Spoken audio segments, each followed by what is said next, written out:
And welcome back, folks, to the next episode of Building the Board. Sorry about that. I was getting my tweet out, and it's like a time crunch. You hit go live, and you're like, go, send tweet, retweet. Yeah, Like, okay, but now we're good.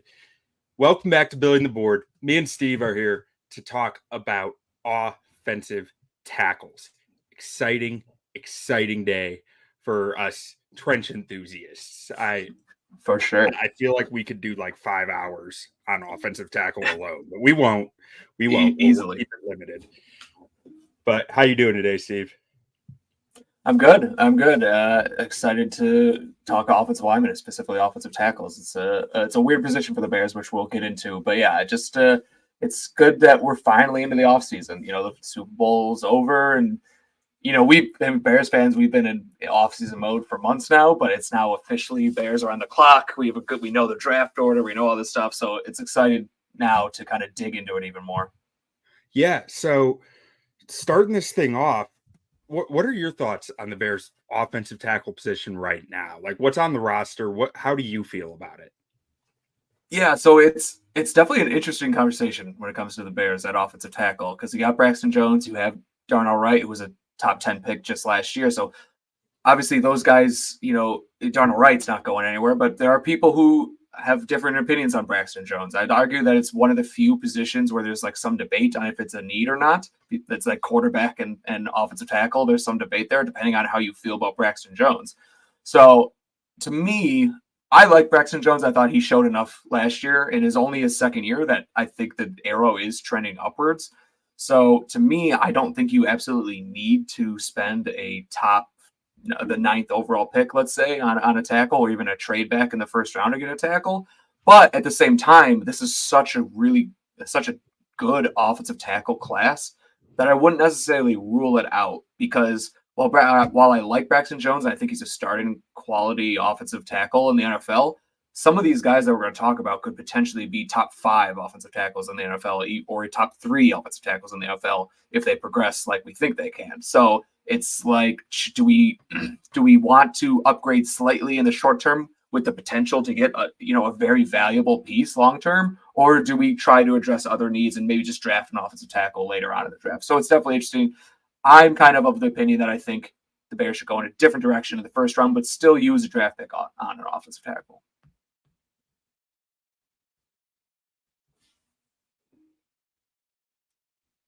I can't hear you, Q. I don't know if. Sorry about that.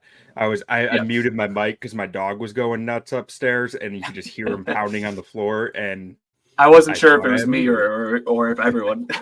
I feel really similar about Braxton Jones there. Like he has one of the best values in the NFL right now on his contract. Like there are not many players producing more for less money than Braxton Jones. Good point. And there is value to that, and that has to be a consideration here. But man, there was a stretch so after he got back from injury, I thought he was looking pretty darn good.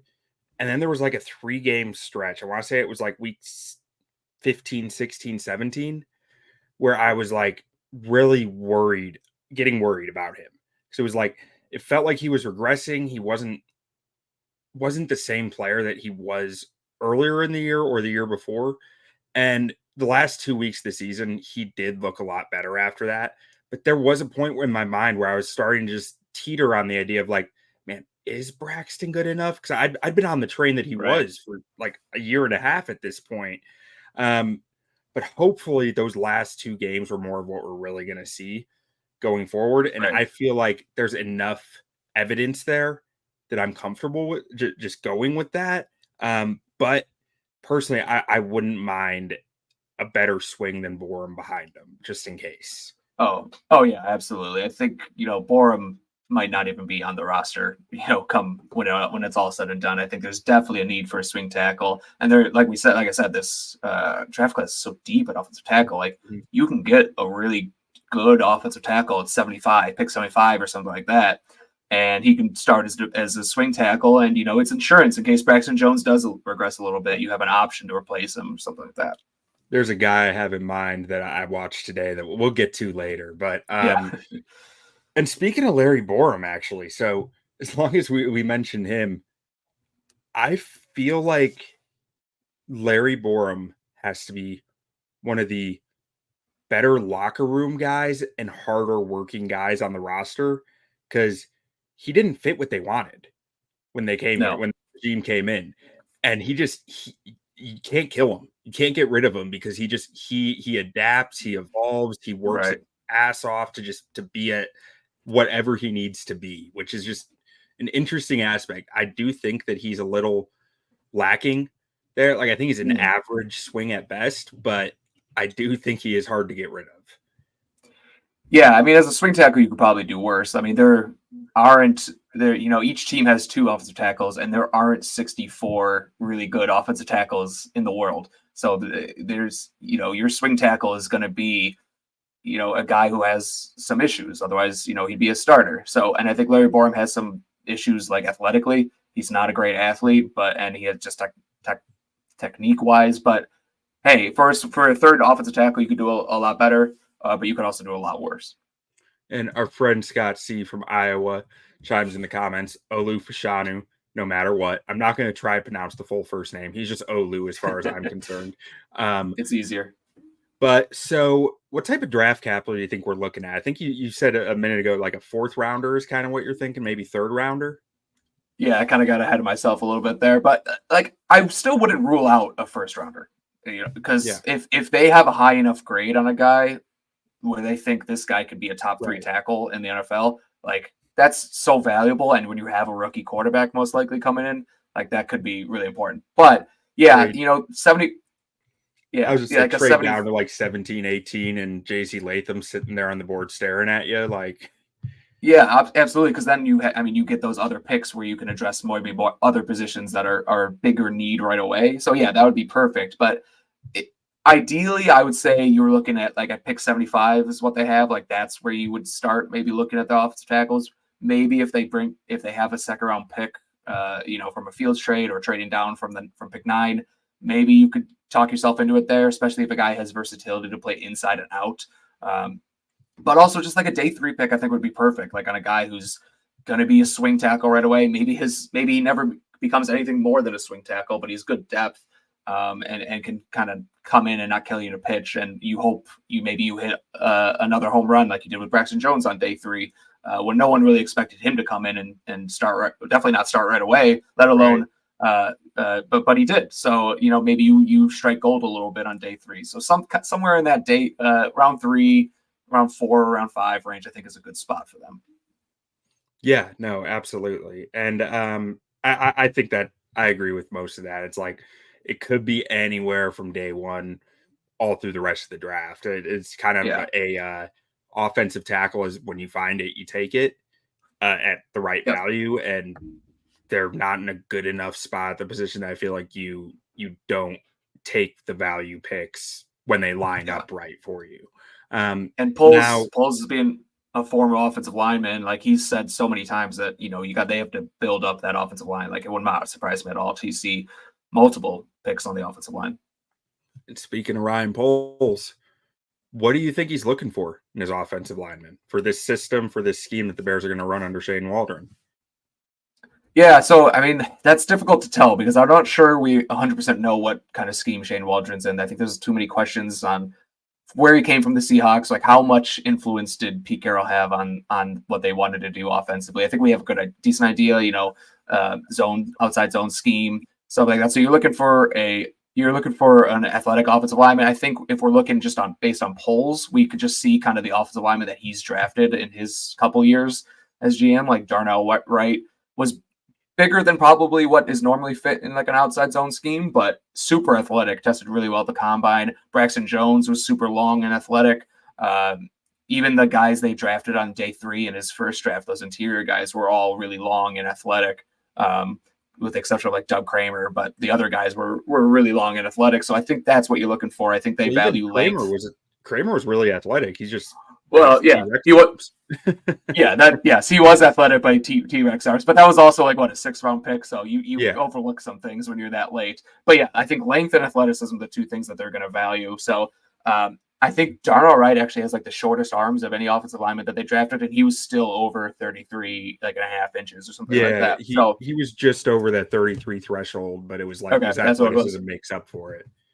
Is yeah, everything else kind of made up for it. But I do think just in a vacuum, if you're looking, it's length and athleticism. So those RAS scores for those offensive linemen, we don't have them yet, but we should pay attention to them once they do come out.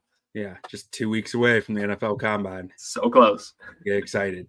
All right, well, let's go ahead and jump into some of these prospects, and we're going to start off with, your your the joy of your life, J.C. Latham. What do you think of this kid? Yes, I love JC Latham, and I know I'm going to be higher on him than most people. I know that for a fact, just on reading everyone's reports and everything. But when I watched him, I went in, and whenever I watch a guy, I always, do a little bit of research on him in the background, which maybe I need to stop doing. But you'll go into a guy with a little like preconceived notions on who they're going to be and what their tape's going to look like based on a variety of factors. And this guy was 6'6", 360 was listed at. So I was like, okay, this guy's just going to be a mauling right tackle. He might have to move inside, like all that stuff. And I saw the exact opposite. He actually moved extremely well for his size. Now he's listed at 360. Apparently he's more closer to 330, which makes more sense because he does not look like a guy who weighs 360 pounds. But what I really liked about JC Latham is that he has an elite trait that he could hang his hat on. If all else fails, he has this, and that's his elite strength is his strength and power. He's one of the most powerful offensive linemen I've ever scouted, and the few years I've been doing this, I think he's more powerful than Darnell Wright was last year, who was pretty powerful. But his anchor is just unbeatable in this class. He's got good length. His grip strength, once he gets a hold of guys, the rep's over. Like he just ends it immediately, and you can't go through him. And he shows a lot more athleticism than I thought he would, as I was saying. So he defends the edge really well. He has quick feet to reach his landmarks and pass protection. And to me, I mean, I had him at offensive tackle 1. I'm going to go back and watch all of these offensive linemen again, all these top guys at least. Because when I have an evaluation that's so far off from the consensus, I need to go back and just be like, okay, am I too far out of my skis? Do I need to bring it back a little bit? But I don't think he's going to be, even if he does drop to like number 2, I don't see him dropping farther than that because I think he's just a really good offensive lineman. Now, will the Bears covet him? He only played right tackle in college, and Darnell Wright played left tackle in college and was bad at it. So I don't think they want to move him to left tackle. So it all depends on if they think he can play left tackle in the NFL. And I don't know the answer to that question because it's so different for everyone. There's nothing on his tape that says, oh, he can't play left tackle. He's got good feet. He uses his hands well. There's nothing to suggest that he can't, but some guys just can't do it. So they'll have to evaluate him and work him out and see if he can do it or not. And I won't know the answer to that question until it happens. So in that sense, I don't think that the Bears would be super interested in him. I also think other guys that we're going to talk about here upcoming are going to be higher on the board for the things that I mentioned, the athleticism and the length. While I think he is more athletic than given credit for, and he does have decently long arms, I think there are other guys who are maybe more athletic and a little bit longer that polls might covet a little bit more. Yeah, and I mean, man, I don't know. I look at this guy play, and I'm like, that's an athlete if I've ever seen an athlete. Yeah, right. Like the way he could move at what do you say? He's actually at 330 now. Like I even think that, something like that. Yeah, it's ludicrous the explosiveness this guy gets, the power he brings with his hands, and I feel like he doesn't even need to settle into an anchor. He just is an anchor. Like it's right. he is darn impressive and fun to watch. I mean, and you said you feel like you're so far off from the consensus, but he's my OT too. And then the difference between him and Joe Alt for me is not a lot. It's like they are pretty close in final grade. Like where Joe Alt Joe Alt is higher in some areas while Latham's lower and vice versa kind of thing. Sure. Now I'm not sure where. I feel like Latham's a weird one because I feel like all the online scouts and everything are gonna put him lower than the NFL will, because I feel like the NFL will say it a bit more like you are, where like there's that dominant power trait, and that's not going away. that's never going away, and you can kick him inside no matter what, and that raises his floor immensely. Yeah.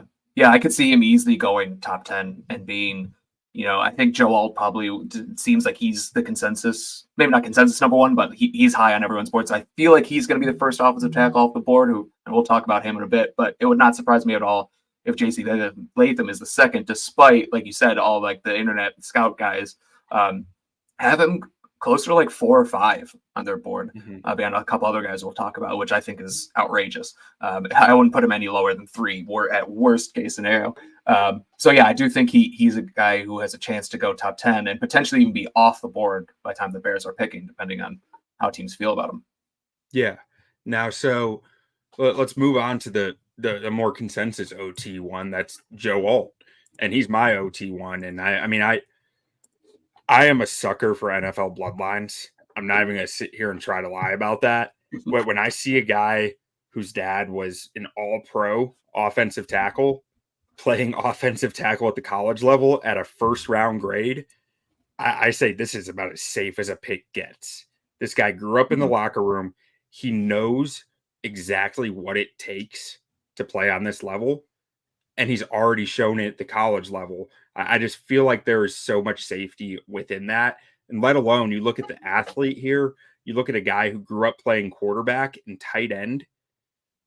He understands the quarterback position to some degree from growing up playing it. That can only help you as a blocker. From the tight end aspect, he understands the full picture of plays and the way that stuff needs to be blocked up for the routes to progress correctly and the way that he needs to create space for his quarterback. And man, this guy's just a freak. 6'7", Yeah. the way he moves, the way I think there's room to add mass. Because I mean, he's only at like 310 right now at 6'7". I definitely think there's room for him to add mass to improve that anchor.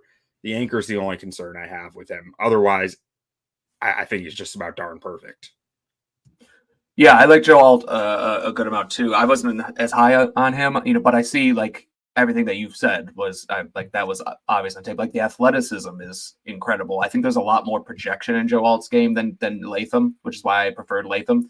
But there's a lot to like with Joe Alt. The athleticism is crazy, and he reminds me a lot of. I think you had him compared to Ronnie Stanley in your profile, which I think is a great comparison.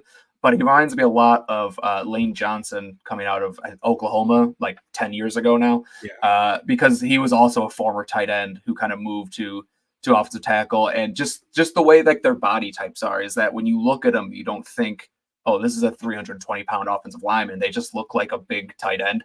And they move so well and they're so powerful, especially with the Walt's more powerful in the run game. Like you said, he does need to maybe get a little bit stronger and get a little better anchor. One thing I didn't like about him, and again, this is just technique stuff that can be easily coached out. He's relatively new to the position. But I thought in pass protection, he was a little passive with his hands, and didn't have like that strong punch to really knock guys off balance. Like it was more like he was catching them rather than punching them. But that was, that again, it's not that he doesn't have the length and the strength to do it. It just, something he needs to work on, and that's easily coachable. And like you said, he's got the bloodline, so anything, like I'm sure he's going to be very coachable and develop into a really good offensive lineman. Yeah, no, I think I noticed some of what you're saying with the hands. I think he is somewhere in between, and like you said, this guy didn't play offensive tackle till he got to Notre Dame. Like that's one of the reasons I'm so impressed with him is how technically sound he already is. There's definitely room to grow, but you shouldn't be able to get that technically sound that quickly. But with his hands, I think he's almost kind of caught in a spot right now based on his tape from this past year of like the fine line between being patient and late, because you want patient hands, but you don't want late hands. And it's a thin line between the two. Yeah. And you don't want to like have your hands up waiting for someone to get into you. You want to, be you want to initiate that contact. Even if you are patient with it, you still want to be the first person to get the hands on him. And if he just leaves his hands out like this, he's going to get his hands swatted away pretty easily at the NFL level. But like you said, this is his 3rd year playing offensive tackle. Yeah, I think that's right. So in a year from now, it would not surprise me at all if he's a top 10 tackle in the NFL. 2 years from now, would not be surprised me if he's a top 5 offensive tackle, and just so on. The sky's the limit for him. Yeah, and I actually couldn't agree more with your Lane Johnson comparison. But when I'm looking for comps, I go, search around the internet, see what other people have done first, just to get a general idea. Because it's hard to find a starting point sometimes. And Brandon Thorne had Lane Johnson, and I'm really not trying to just copy Brandon Thorne on all of these. So I was like, I got to find someone else, but that's a really good one. Yeah. No, I mean, Brandon Thorne's great. So there were definitely worse people to copy, but I know what you're saying. You don't want to just regurgitate someone else's scouting report. Yeah. All right. So I think Robbie Stanley is a good one too. So yeah, no, I mean the Notre Dame connection is strong. I feel like I feel like, and this could be, Ronnie Stanley was probably coached by Harry Hiestand at some point in his career there. And one thing I really like about Notre Dame offensive linemen is they play in such a multiple run scheme and a pro style passing offense. They're not really gimmicky. It's not all screens. It's not spread offense where your offensive linemen don't have to hold up for as long. They are running stuff that really translates to the NFL. And Harry Hiestand was one of the best at teaching it. And even I believe Alt's freshman year, Hiestand was still there. And the year after, one of Hiestand's assistants took over, I believe. So it was still same lineage, and that's something I really appreciate when I'm thinking about Notre Dame offensive linemen, is the way that they translate to the next level. Yeah, for sure. Now, next up, we're going to go on over to Penn State offensive tackle Olu Fashanu. What'd you think of this guy? I like Fashanu a lot. What's not to like? He's been pretty much a consensus top 2 offensive tackle in this draft for a very long time. Really young, so a lot of room to grow still. But just a really, really strong pass protector. Really good feet. Really athletic. Uses his length well, and I think he's got like over 35-inch arms. I don't know exactly what they are, but they're very long. So I do think this would be a guy that Ryan Poles will covet a lot because of his athleticism and his length. But at the same time, I think, there were some concerns that I had with him. I loved him as a pass blocker. I thought he was great. He lost some reps here and there, but that's normal. But as a run blocker, it was not nearly. It was like watching night and day at 2 different prospects. Because as a run blocker, he just, he doesn't play with like that mean streak. He's just generally passive. He doesn't create a lot of movement just in the power run game. It's more just getting in the way of guys, which is fine, but it means you're a little bit scheme dependent. And yeah, he kind of just struggled to sustain blocks in the run game. But as a pass protector, if you're a team that wants to throw the ball a lot, like you could do a lot worse than Fashanu. Yeah, no, I mean I agree with a lot of it. I mean, in my report here, I got big, strong, long, wide frame. Like how wide a guy is, I do care about that. Like part of it is, you need to be able to get depth in your vertical set. You need to be able to do it quickly. But also, if there's just some simple math here, if you're just wide and long, you're automatically going to be hard to get around. Like, and that's something that Fashanu has in spades. And I do think he is a very smooth mover in his pass sets. I mean, he's the best pass blocking offensive tackle in this draft. I don't have any issue saying that. I have a top 5 grade on his pass blocking film. I have a 4th round grade on his run blocking film. Yeah, 2 different guys. And that's the Achilles heel here. That's what's really tough for me to get over. And like Penn State, I said it on the linebacker episode, and I'm going to say it again. Every time I watch these Penn State players, I'm going, why aren't they getting better at football every year? Like it feels like they're just athletes thrown out on the football field. So I do think there is hope for Fashanu from that standpoint of him becoming a better run blocker at the NFL level, because that development can be kicked up and become better. But that's just a risk to me. If you can't run block, you can't play. And I know it's a passing league. I know that it's, run the football is a good like adage to make fun of the old heads, but it's true. The Shanahan offense is built around run blocking. Like you need to be able to run block. And if you can't, I have a real worry.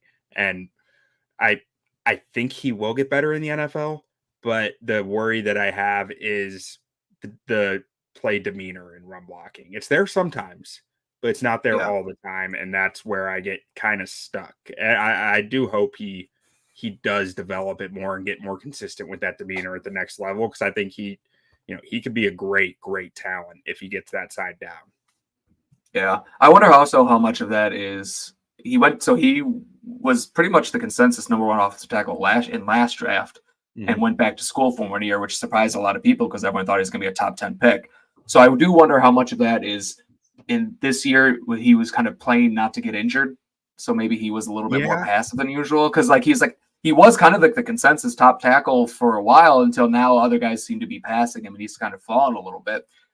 So it might be a result of him kind of playing a little bit passive because he didn't want to get injured and ruin his NFL chances. I don't know if that's actually the case. So I mean, I did watch I watched his 2022 game against Ohio State, which is clearly not the best matchup for him. Based on what we saw this year as well, JT Tuamalo just kind of had his number on occasion.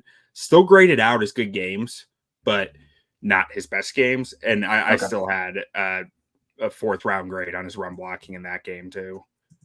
Okay, so maybe that wasn't the case. Maybe that's just something he's got to work on. But one thing about all 3 of the guys that we mentioned so far, all 3 offensive tackles, is they're all very young. Fashanu and Latham, I know for a fact, are 20 years old. I don't know how old Joe Alt is, but I know he's no older than 21. Like, he's a young prospect too. He might even still be 20. Yeah, so all 3 of them are 20 years old. So when we're talking about all of these guys, what we see now is not a finished product by any means. And I think that's not to get back onto JC Latham, but I think that's kind of widely accepted for Fashanu and Alt that these guys are young and going to get better. And I feel like it's kind of overlooked with Latham is that people watch Latham and be like, this is who he is. He's not going to get any better, but he's also 20 years old and is going to get a lot better too.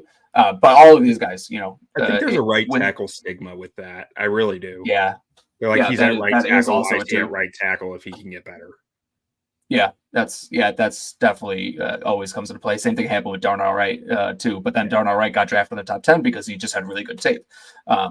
So yeah, all these guys are going to get better, and I think we're going to talk about more guys too. But to me, and I think Q, you probably as well. These are the top 3 offensive tackles. Is that fair to say? Yeah. And then there's kind of a step to the next tier after these guys. Yeah. And so a few of the comments I missed from earlier. Scott from Iowa, Braxton Jones is equivalent to Charles Leno, just good to average. I honestly think that's about right. Like, I think that's where fine. You think Braxton Jones is, but Charles Leno is still getting paid millions to start at left tackle for some, but like he is an average to above average guy, which is it's hard to everyone thinks an average offensive tackle, I think, is much better than they are. Yeah. I think calling someone an average offensive tackle is a huge compliment because it's extremely difficult to be an average offensive tackle in the NFL. Like I said, there's not 64 above average offensive tackles playing in the NFL. There's maybe 30, like half of that. Like each team has one or something like that. Even that, so an average offensive tackle puts you in the top 25 probably of tackles. So it's if he ends up being Charles Leno, it's a guy you could definitely stand to improve upon. But if you can't, if the board just doesn't fall that way, you'd be fine with a Charles Leno. Yeah. And then Ron in the comments, as long as he's strong as an ox, that's definitely coachable. I think that was about Latham. So yeah, absolutely. Now let's see who we got next. Next we got Talisi Fuaga out of Oregon State. And I think you've watched a little bit more of him than I have because I've still only watched one game. So what do you think of him? Yeah, I have watched a couple of games of his, and I was really excited to finally get the tape because it just dropped a few weeks ago, and people were telling me, you got to watch this guy. You got to watch this guy. His tape is so good. And I was like, oh man, I'm so excited. And then watched it, and I was like, okay, this guy, I like this guy. He's good, but he's getting top 10 hype right now, and I just don't see it with him. It's as a run blocker, I know, I really do. When someone hypes you up like crazy on someone, and you're just it's so built up in your mind that they're amazing, and then it's it's just let down. Yeah, and I'm sure I've done that to other people with other prospects where I've hyped them up and they've watched them and they're like, what the hell was Steve thinking? So I'm sure that's the case, but Yeah, it was good. It was like I see I see the first round value in this guy. He's really athletic and really big and really strong. And when he's moving forward, like things are going to be and run blocking, like he's doing some good work. When he has to get into his kick slide and start moving backwards and laterally, that's where I come into question. If he's really that top 10 guy, which I don't think he is. But if we were talking about him as a mid to late first round guy prospect, I'd be like, oh yeah, I definitely see that. Really, he has athleticism that you can't teach, and he just has a lot of room to grow too. Another guy who's really young, so a lot to like, but yeah, just not as good as what I thought it would be. And then we also saw him at the Senior Bowl, and it was kind of the same thing, where it was this guy's good, but he's not dominating like I wanted him to, based on the general consensus on his game. So again, I don't. And he was also a right tackle only, so maybe there's some stigma there as well. But I don't see the Bears being super interested in him. I don't remember what his length was at the Senior Bowl. I could look it up real quick, but I don't remember being very good. Yeah, it was just over 33 inches, so he doesn't have great length. I wouldn't surprise me if a lot of people see him as a guard, like 6'5", 332 pounds with 33-inch arms. Like, it would not surprise me at all if a lot of people would project him to guard in the NFL. And I think that might be a situation where maybe he starts at right guard and eventually kicks back out to right tackle once after a year or two. Yeah, I think his physical profile is probably really similar to Darnell Wright, I think. Mm-hmm. But Yep. I think and maybe he is really similar, but the hand fighting technique is just not on the same level as Darnell Wright's was. And the Yeah. pure just like, don't get me wrong, Fuaga is aggressive, he's mean, he wants to put you in the dirt. But I'm not sure that there's that many guys wired the same way as Darnell Wright. And Right. I'm not sold from I've only watched one game of him, but I wasn't sold that he has that same mean streak that Darnell Wright has to get away with, like I said, big, athletic, but he can't swivel his hips. Yeah, it's definitely. They're and where your hips are pointing is where you're going. If you can't turn them on a dime to get up to the defender and square up to him, you're gonna pay for it at some point, unless you're just that good with your hands. And I just don't think he has that same hand fighting technique that Darnell Wright had. Yeah, I think Darnell, I mean, like you said, they're pretty much exactly the same size, like very close, same arm length. But yeah, Wright was night and day with his hand use and just his technique. And it's something that Fuaga could definitely get to, and I think with the people who are mocking him or projecting him to go top 10 or top 15, you're taking a chance that he is going to get there. But that's just a lot of projection for me to get into that range. And projection is not is good when you're talking about people's upsides, but it's also bad because it takes a lot of work to get there. And I'm not saying he's not a hard worker. I know nothing about him personally. But it's just a lot of work to get there, and some guys just can work very hard and just never get there because they have certain limitations that don't allow it. So, definitely an intriguing player, but I'm okay with someone else drafting him. Yeah. Now, next one. This is probably pushes a bit more towards the Bears' alley outside, because I think maybe in the first round you're talking to J.C. Latham or Joe Alt or Olu Fashanu, probably Alter Fashanu more than Latham, just because he's right side only, as like possibilities. But Fuaga, I don't know that you're really feeling like you're getting that much surplus value by picking him over a wide receiver or an edge rusher. Definitely. And next guy, though, I think there is a possibility, depending if you land somewhere in the early second or trade. Probably early second, but Jordan Morgan. And you've watched him. I still haven't gotten the chance to watch his tape yet, so I'm going to lean on you for this one, Steve. What do you got? Yeah, I actually really like Jordan Morgan. So I watched him last year because he was kind of in the draft cycle, but then he got injured and decided to come back. I believe it was an ACL tear. And his 2022 tape was really good. And I watched a couple games this 2023, and it was also pretty good. We're not talking for, top, he's clear step below the other guys we've talked about. Maybe I might have him over Fuaga, but he's definitely a clear step below the other three guys. But he's just really smooth. Everything he does is just under control, in rhythm of the offense. He hits his spot landmarks in his kick slide all the time. He uses his hands well, although he has short arms, like under 33 inches, which is usually 32 and 3/4. yeah. So that's tough for offensive tackle. Guys have done it in the NFL. You know, there are examples, but they're outliers. So I think he has less. The problem with him is I think he has less utility as an offensive guard because I like his feet so much on the outside. That his feet are so nice and so good. There's a Rex Ryan joke in there somewhere.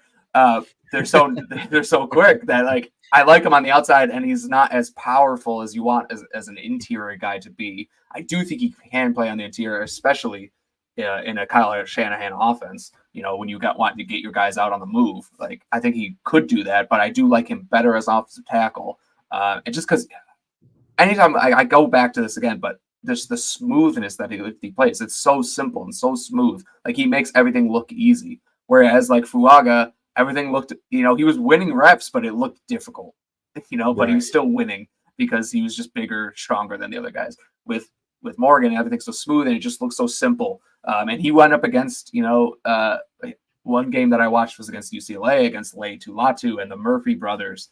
And he more than held his own. He kind of locked them all up. He had a really good game against UCLA. And I put a lot of stock into games against top tier prospects, which Right. Latu is. So I do think, despite being under 33 inch arms, he has a chance to stick at left tackle. But I know a lot of teams will just immediately write him off just because arm length, you know, and that there is something to that because there aren't that many guys who do it. But he could be, you know, maybe like a Zach Martin type. You know, that's lofty praise, but I'd say a college left tackle who moved inside into well, maybe a Cody Whitehair type to Yeah. keep it a little bit more realistic. But something I can see that as well. Yeah. Interesting. So I mean, he was at the Senior Bowl, and I didn't notice him a lot, good or bad, out there. Hmm. So it was kind of like that. Kind of fits what you're saying. It's very under control, very smooth, and like, you know, Yeah. it wasn't dominating guys, but also wasn't getting beat either. That's kind of how it felt when what I saw of him at the Senior Bowl, at least based on not Yeah. really noticing him that much outside, just going, oh, there's Jordan Morgan. Okay.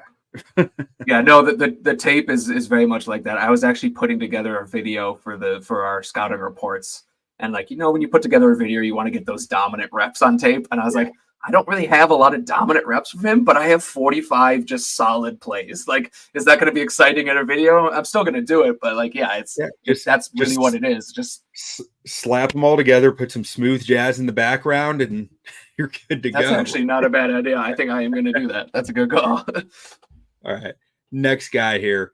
And this is a guy who I just watched this afternoon. Two more games of. I already watched one. Is Blake Fisher out of Notre Dame. 20 years old, right tackle. He was the starting left tackle until he got hurt and Joe Alt stole his job. And then he got put over on the right side. So he's got left-right versatility there.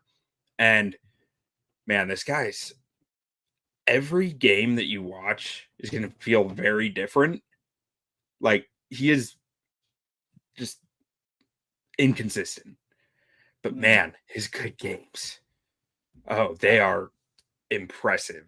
And ultimately, I think that he's a guy who I was watching him and I was like, I think he's a guard. He has the length, he Could has be. the size, he even has good enough athleticism to stick at tackle though. But I think his upside is like a good tackle or a great guard, kind of like Tevin Jenkins was coming out. Even though I Yeah. didn't want to admit it back then. But man, at 20 years old, this guy, he's infuriating, first of all, actually. Because there are times in games where you're sitting there watching him and you're like, man, he is varying his pass sets. You know, one rep he's going out and attacking the guy. The next rep he's going vertical. The next rep he's going horizontal. Like he is just keeping these edge rushers guessing, but not only with the pass sets, with his punches too. Like Mhm. so, I'm seeing this really strong technique, and then something goes wrong, and he reverts to a two-hand punch for the next 10 reps straight. And it's Yeah. just like, ugh, it's so good, but it's so bad at the same time. But there's so much talent in this kid. I do think the reason I say I think he'd be better at guard, I question his speed his ability to handle wide alignments that are speed rushers. Like, I'm just not sure he has the giddy up to get back, but he has the explosiveness forward. I can tell that much. It's more the explosiveness getting back through. Like, his initial explosiveness is fine, but he tends to lose that edge after like 2-3 steps. But have you watched much of him? I think I saw on the spreadsheet that you had a few games from him. Yeah, no, I did watch a few, and I liked what I saw. But I saw the same things. I don't understand why he's not being talked about more, because his high end reps are really good. And if we're kind of talking about, where the Bears are picking and where we would feel comfortable, I think he would be perfect starting at 75. Potentially, maybe 75 would be a little bit too high for him, but between 75 and like 110, if they trade back or if they're in that range, like he'd be a perfect either swing tackle that you have right away, or when I watched him, like I wasn't thinking guard, but I kind of see what you're saying now. But maybe a guy who you could start off at guard, and then kind of move him, transition him to outside once he has a few years that. But there's a lot of different ways you can do it. But I do think he'd be in that range. And if I remember correctly, because I did some research on him, but it was a while back. But I'm pretty sure he was like a top tier recruit for Notre Dame, like top he was tier a left tackle recruit. He had a 95 4-star, 24/7. Yeah. So a 4-star recruit, top tackle recruit goes to Notre Dame, and he puts together decent tape at Notre Dame. Now I think he probably should have gone back for one more year. I think it's tough to get out of Joe Alt's shadow, but also just his tape was very up and down. If he could have gone back one more year and put just a few more quality games on tape, like instead of being 50-50, be having 75% good games and 25% bad, I think you'd be talking about a day 2 pick easily, maybe even like a second rounder, maybe late first rounder if he continues to do it. So yeah, I like him a lot. I think he'd be a perfect swing tackle. The first game I watched today, I was like, this guy's a first round pick. Like, that's how good the tape was. I was like, why is no one saying anything about this guy? This is a first round pick. Yeah. And I turned on the next game, and his first 10 reps were just like, oh God. And then he turned it around and was good the rest of the game. And it was like, okay, that's why he's not a first round pick. But yeah, I do think that edge is going to be a consistent issue for him in the NFL. Yeah. I think that teams are just going to put a wide alignment speed rusher on him over and over, and I'm just not sure he's going to figure it out. And the reason I say this is, like, I think the processor is a little bit slower for him. Mm-hmm. Like and maybe that's something that gets better. I do think that's something that can improve with more experience, especially when you're talking about a 20-year-old kid who earned a starting role as a true freshman. Now, you watch him some reps where his initial plan fails. He doesn't have a backup plan, or he's slow to get there. He's slow to react to it. You could almost see him thinking, what should I do now? And that's where I think it's the kid could almost get butchered on the outside as a rookie, or as as a young player if he's forced into action. Whereas if he's on the inside, I think it gives him more time to build that up. So I think you're right. Like maybe starting on the inside and then going outside, or just staying inside if he's good. Yeah, like stick it there. And if the Bears take this kid in the 3rd round, he's your swing offensive lineman. Yeah. He can play left guard, left tackle, right tackle. Theoretically, he's never played inside, but I think that's a transition he can make. Like I said, he was the starting left tackle for Notre Dame before he got injured as a true freshman. Was the first true freshman ever to earn a starting left tackle job at Notre Dame. So he has that left-right versatility. But we can move on to Washington. Right tackle? Is he right tackle? Right tackle. Right tackle, right. Roger Rosengarten. We saw this guy at the Senior Bowl. What do you think of him? Yeah, we both really loved him at the Senior Bowl. He won more reps than he lost at the Senior Bowl. And for a guy who came into the Senior Bowl with not as much hype, like, that's really good. Like, there were other more highly regarded offensive tackles who were losing reps, pretty consistently. But Roger Rosengarten was winning a lot of them, and he was winning with technique, which is not always what you see at these games where guys just, win with athleticism. But yeah, everything. His hand use is really advanced for a guy his age. He's another guy who's on the young side. I believe he only played 3 years in college, redshirt sophomore coming out. So his hand technique to me was advanced well beyond his years. I don't think he has the longest arms. I have the spreadsheet out in front of me. Let's see what they are. Oh, come on. 33 and an eighth. 33 and an eighth. So not super long arms. So that might push him inside. But at the same time, I think he does. If there's an issue I have with him, it's his anchor. And when you have an offensive tackle who struggles anchoring, moving them inside is not a good solution because they're just going to face bigger guys on the interior. So, but I mean, just he hit the benchmark of 33-inch arms. I think he has enough length to stay out there, and I think that is his best position. He also played right tackle he played right tackle at Washington, but at the Senior Bowl he's playing left and right, which I like to see. I didn't see him take any reps on the interior unless I missed him, but I didn't see it. But I really liked him. I thought he was good, and I went back and watched his tape again, and yeah, I saw the same thing. Unless you watch the Michigan game in the national championship, where he looked absolutely awful and probably cost them the game. Besides that one game, he looked really good all of his tape. What was giving him issues in that game? I don't remember. I know I watched it, but I don't remember exactly what. So I have only watched the broadcast angle of the game. When I watched it live, I saw he got like a holding penalty, so I couldn't tell you exactly what his issue was. I have to go back and watch the L-22 of that game, which I do have, so I'll watch it eventually. So I can't tell you for certain, but he does. I do think the length is an issue. You know, it's not going to kill him because he's above that 33-inch arms, but he gets beat around the edge just because guys can get into his chest with a long arm and get around the edge. Now, that's what I saw in other games, so I'm assuming that's kind of the same thing what happened in the national championship game. So they're definitely, I mean, he's not a perfect guy. We're talking about third, fourth round, probably in the same range as Blake Fisher, I would say. I don't know about you, but, you know, we're not talking about a perfect prospect here by any means, but definitely a guy, if you can get on day 3, early day 3 in that fourth round, like at pick 110 where we have right now, man, he'd be a perfect swing tackle right away. I think he could be a swing tackle right away with the potential of growing into something a little bit more, potentially taking over for Braxton Jones if you don't want to pay him, and you know, could develop into a solid starter, Charles Leno type. Yeah, and a big shout out to Mason West. Thank you for the super sticker here. Now, I don't know what that is, a super sticker, but I'll take it. Yeah. So Rosengarten, man, like you said, you can get this guy in the fourth round. Like watching him at the Senior Bowl really made it click more for me. Because on his tape it was like I could see really clean feet, really fast hands that knew what they were doing and were ready for counters. But I was a little worried about the power, about the anchor. But man, the more I think about it, it's like this is the guy you bet on.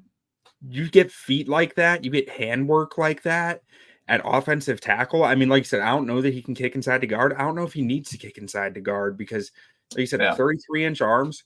And I mean, if your hand fighting technique is that strong and your feet are that good, I think you'll survive. And that is where you really get value in a draft class, is finding guys like that. Rosengarten's a guy I'm betting on over and over in the mid rounds. Yeah, for sure. Every mock draft I do, I have the Bears taking them like 110, 122, whatever it is, because I think it's just a perfect fit because it lines up with exactly what they need, and just in the exact range where I feel comfortable drafting offensive tackle. So yeah, he's definitely a guy to keep an eye on, and he's athletic enough where I think he would, you know, he might not have the length that they covet, but when you get into day 3, you got to overlook some issues. Like no one's going to be perfect, so he's got the athleticism and quick feet that they'll like and want to build around. Yeah, I wonder how long were Mike McGlinchey's arms? That's a good question. I'm going to guess they were around 33 inches, right around there. Probably like 33 and an eighth, 33 and a quarter. Let's see. So he was at 34. So McGlinchey had 7/8 of an inch longer arms. But I feel like as we are just talking through, I feel like it's like Mike McGlinchey feels like a really good comp for him as far as like what he can do well and what he can't do well. Yeah, I think McGlinchey's probably because the thing I liked about him was his pass protection. I didn't love him as a run blocker as much. Right. And I think McGlinchey's kind of like the opposite. But I do kind of feel like the general like sense of their career trajectory, like the same. They're going to be on like the same tier. Like Michael McGlinchey's not a top tier offensive tackle, but he's good and he's solid and he got a big payday. And like Rosengarten can be that same kind of feel, like in that same tier of offensive lineman. Yeah, that makes sense. I do. I'm thinking back to my free agent profile from like 2 years ago now. You're right. McGlinchey, what the run blocking is really, but I think a lot of his issue in pass pro was the anchor. So, but we'll move on before we take too long here. Troy Fautanu out of Washington. Now, I think he's going to be a controversial guy. A lot of people are having him up in the first round right now. And I mean, I watch his tape and I understand why. You see the twitchy athleticism, you see the finishing demeanor, really good grip strength, and just honestly, he is an awesome puller in space. It's awesome to just watch him blow people up. But super raw. Like he switched from defensive line to offensive tackle as a sophomore in college. So that explains I didn't know that about him. It makes you feel more like there is upside here because he's still learning the position. But just the consistency, I don't know, that there's a lot of rawness. I just have a hard time putting a first round grade on someone this raw with their hands, with their feet, with his lack of consistency. I just think there's a lot to clean up within his game of even just knowing how to execute what he's being asked to do. There are just times, especially with like combo blocks and climbs, I feel like he's just swimming without a life vest kind of thing. What do you think, Steve? Yeah, no, I think the same thing. I didn't like his tape at all, to be honest. And for the same things that you just said. So, but yeah, I mean, as a run blocker, he was basically a complete liability. He was rarely executing his run blocks and assignments, and just gets absolutely zero push in the run game and the power run game. He has athleticism, as you said, but he doesn't really know how to use it. And as a pass protector, I saw very few reps on his tape where he just had a nice rep and, got his hands on the guys and just like held them with, grip shape. It was always like just punching and like throwing, like slapping guys. And it's like, it's just all over the place. Like I did not like physical as all get out. He's physical and he's got a mean streak, but he just doesn't win enough that way. And I mean, a lot of people project him to guard, and like he does kind of look like a guard playing tackle, but I don't know if that really solves a lot of his issues. It's like I thought he had anchor issues, which is gonna be worse on the interior. I mean, I would not have touched him. I thought he lacked the core strength to really settle into absorbing power like that. That's gonna something that might flash up on the interior that I worry about. Yeah. And like people, project Graham Barton to center, which I think they should because I think he could be there. I would honestly put Fautanu at center over guard because he at least has some help there. And he's not huge. He's listed at 6'4", 317. So he's probably a little bit smaller than that. So I think that kind of fits nicely at center. Yeah. But yeah, I didn't see a whole lot that really wanted, especially where he's going. If we were talking a day 3 guy, a top 75, top 100 pick, I could be able to talk myself into it. But if we're talking top 30 pick, no, thank you. I'll let someone else make that decision. Yeah, I see a little bit of Kyle Long to him, not in the aspect of like Kyle Long was awesome, because Kyle Long was awesome, but in the aspect of a big, strong, raw athlete who doesn't really know what he's doing yet. I think I felt like I was seeing some similar stuff from Fautanu. Now, Kyle Long worked out there, but Kyle Long also dealt with a lot of injuries because he played football like a kamikaze. And I think that's something you do have to worry about a little bit with Fautanu, as well as not having those NFL bloodlines to help you figure it out. Right. Yeah. And a guy like with a lot of projection to his game who's already 23.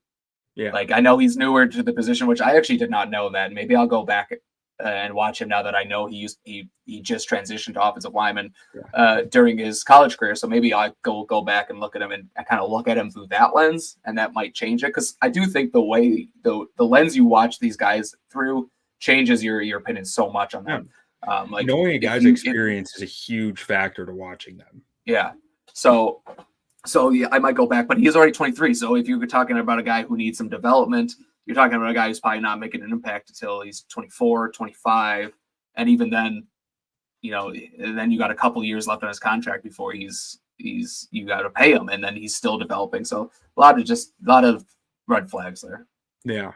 Personally, I think I put a mid-second round grade on him, thinking that like I could see him being a pretty good guard, but I don't see him being better than like a Jackson Powers Johnson or a kid out of UConn. Yeah, Christian Haynes. Christian Yeah, Haynes, or like he'd be guard 3 or 4 to me. And at that yeah, point, that's about like mid to late second is about where I think he makes sense. yeah. So, I mean, potentially there for the Bears in a guard who might be able to swing at tackle, but I think that they're going to want someone a little more pro ready, personally. Yeah, I agree. And then our second to last guy here, Christian Jones out of Texas. And so this guy, I thought put together a really nice Senior Bowl. By day 3, there were more moments where you were seeing similar to his tape, some similar to what we were saying with Fuaga, the inability to swivel those hips around and be able to get square to his target as his target's coming around the edge. But really, it wasn't a major issue at the Senior Bowl for the first 2.5 days. And so that made me feel better about him than I had previously. But what do you think of Christian Jones? Yeah, I mean, I thought the same thing. He was really good at the Senior Bowl. I'm pulling up his measurements now, but I didn't love his tape really that much, but I didn't hate it either. I saw exactly like why he's being hyped up. The size, the athleticism, the power is all there. He's got a lot to clean up. But man, if you're building an offensive tackle in a lab, they're probably going to be 6'5", 318 pounds with 34 and 7/8 inch arms and 10 and 3/8 hands, and that's what he is. Like, he's just a prototypical offensive lineman in the NFL, and NFL teams are going to love that. They're going to see him, and someone's going to fall in love with him and say, I can tweak some things and turn him into a really good offensive lineman. And I think that is certainly possible that is the case. But it's also possible, and this is a guy with a really high ceiling, really low floor is basically what I'm trying to say. It's also possible a team will say, we could fix him, and then you get him in there and it just doesn't work out because there's a lot that needs to be cleaned up with his footwork, handwork. His feet and hands are just never really in sync, it feels like. He's at different parts of his pass set with his hands than he was with his feet. And he does play a little bit upright too, I thought he doesn't play with great knee bend, and that kind of goes back to that stiffness you were talking about. Those kind of go hand in hand if you're able to, play with good knee bend, or if you're stiff hip, like it kind of goes all together. And that's definitely something that popped up. So he's going to get out leveraged in the NFL, at least early on, until he has a chance to develop. I don't really know what his draft range is going to be. He seems like a guy to me who's going to get drafted higher than people think, just because he just looks the part. And that's a big part of the NFL evaluation. Out of Texas. Yeah. Yeah. He'll probably go to the combine and do really well with 35-inch arms. But so I don't know if we're talking again in the same range we were talking about, like Rosengarten and Blake Fisher. If we're talking about in that range, I could definitely see something there. But there is something we did hear at the Senior Bowl. I heard at the Senior Bowl, just someone talking behind me mentioned that they interviewed him, and they said that he prefers to play on the right side. He didn't say necessarily that he won't play on the left side, but he just prefers the right side. And if that's the case, it's hard to take a swing tackle who's right tackle only, when you have so many other needs. So if you're drafting him, you're going to put him at right tackle, and you're going to be like, this is our starter at right tackle, or, this is eventually going to be our starter at right tackle. I do think he's a guy who has the bulk and the mass to potentially play inside too. So you could be sitting there saying maybe right guard. I do think his stiff hips impact his ability to anchor. Like, he can't settle his hips down and absorb power like you want some interior guys to be able to. But generally, I feel like on the interior, that's not as big a deal, because if you're just big and strong enough, you can leverage into an anchor. Yeah, and he's definitely big and strong enough. That's for sure. Honestly, his frame reminds me of, like, if Braxton Jones put on like 15 pounds of muscle. I feel like you're talking about a very similar physical athlete. I think Yep. Braxton Jones is better with his hands and feet than Christian Jones is, but I think as far as just frame athleticism goes, they're pretty similar guys. Yeah, I can see that for sure. And then our last guy here is Dominic Puny. Is it Puny? Puny? I I meant to Yeah, I look up don't the. know. I feel weird calling a guy puny on the offensive line, but He's I definitely think not that's how it's puny. pronounced. But Yeah. what did you see in his tape? So yeah, I watched just a little bit of his. I'm not going to say claim to be an expert. I know you've watched a little bit more, but I liked what I saw. You know, he played guard in 2022, and then played tackle this past year, I believe, unless I'm mixing that up, but I'm pretty sure that's Yeah, right. you're right. And he played both at the Senior Bowl. So he seems like a guy who's going to be can kind of maybe play both. I do think from what I saw that he's better off on the interior at guard. He has the length, like 33 3/4 inch arms, so he doesn't have short arms, but just like his stocky frame, 6'4", 323. He just looks like a guard to me, and I think that's going to be where his best football is on the interior. But yeah, it's been a while since I watched his tape, but I just remember thinking that he's a big, strong, athletic offensive lineman, and that's something that translates well to the NFL. Yeah, and he did impress some at the Senior Bowl. Like I Mhm. definitely noticed him out there more than I didn't notice him, or notice good things more than bad things, I guess I should say. But I actually I feel a little differently about him. I feel like he's better off at tackle than guard, Okay. and I'll tell you why. It's I don't think he's a guard mentally. I watch him play. I don't. He can block up the run. He can. It's not physical. It's not imposing. He doesn't want to put guys in the dirt the same way as a lot of offensive guards want to. And I'm not sure his power is going to hold up on the interior. He's big frame, loose hips. I think he can, like we were saying earlier, there are guys who can't swivel their hips. He can't. I do Mhm. not think he has an issue flipping his hips around to get around the edge, flipping them for a cutoff block. Like I think that he has that ability perfectly fine, and he's really smooth in space. I think he's raw though. Like there Yeah. are times on his tape where it's like, what on earth are you doing with your feet, man? You are going into contact with your feet crossed. That's just you Yeah. no. Like Yeah. you have Yeah. no It's not power. good. Um, so there's a lot to learn for him. He transferred to Kansas last year, so 2022 from University of Central Missouri. I'm not sure what division that D2 maybe. So Yeah. there's a lot for him to learn still, and he's not young, but I liked having a reason as to why he's still raw that I can Yeah. justify, and that seems justifiable to me. I think he's got enough length to stick at tackle. I really like his hands in pass protection. They're too patient sometimes, but the Mhm. patience he's usually hitting it just right. He does pay when he's too patient though, and his balance is something that is really different. There are times on his tape where you're sitting there saying he should be in the dirt, but he's not. Like Yeah. he has an ability to really stay upright. And I think I don't know, he's stuck between a tackle and a guard to me because I don't buy that Yeah. A he's little going to bit of a be an trigger. effective guard in the run game. But Yeah. I don't know that he's special enough of an athlete to stick at tackle with only the 33 3/4 inch arms. And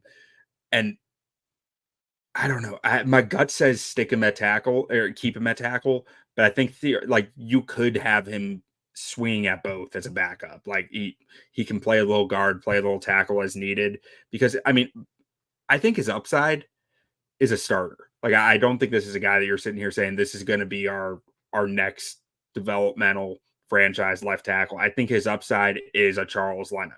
You know, Yeah. a good quality starter, but not a lot more than that. And I think on the downside, you're talking about a backup, like not a backup who might become a starter someday, but if stuff doesn't go right, I think he is just purely depth, and that's it. Um, Yeah. and I think that that's something that you can feel okay taking in the fourth round, like Yeah. mid to late fourth round. That's about where I see him.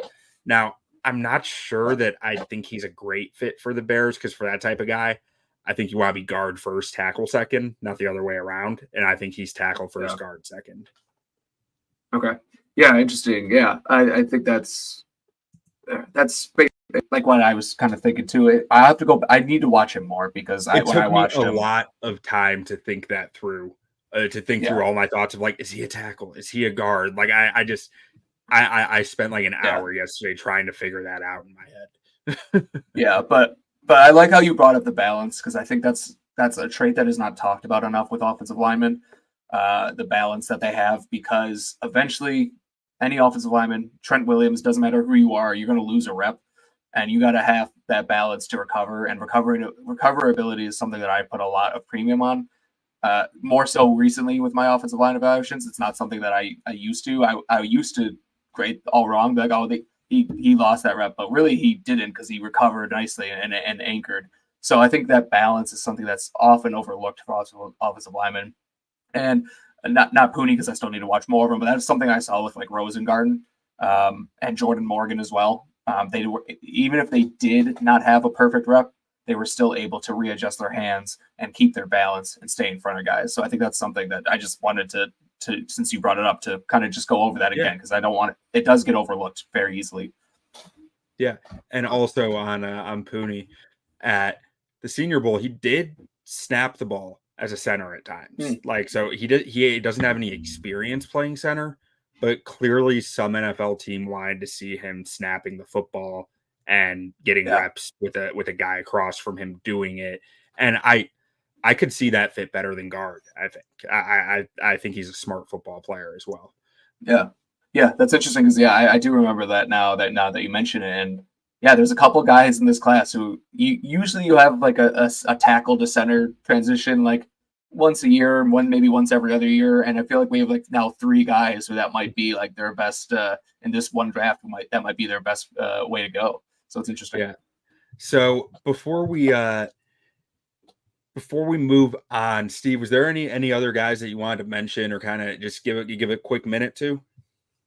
Yeah, just a couple of guys that I like, that are late day 3 guys. Maybe you can get them late and just they could be something. Delmar Glaze from Maryland, I thought looked pretty good. He also might be a guard in the NFL, but I think he's someone worth at least monitoring, worth watching. If anyone out there is watching these guys, I think he's a guy who could be good. Ethan Driscoll from Marshall was at the Senior Bowl, and he looked okay. Again, it's a day 3 guy, so you're not expecting him to be dominant, but he's just got really good size. Like, dude's like 6'8", 330, and moves pretty well. And then the last guy I was just watching, these recently, is Garrett Greenfield from South Dakota State. So a small school guy, but his tape is actually pretty good. And, you got to put the caveat on it that he's going up against guys who are never going to be in the NFL.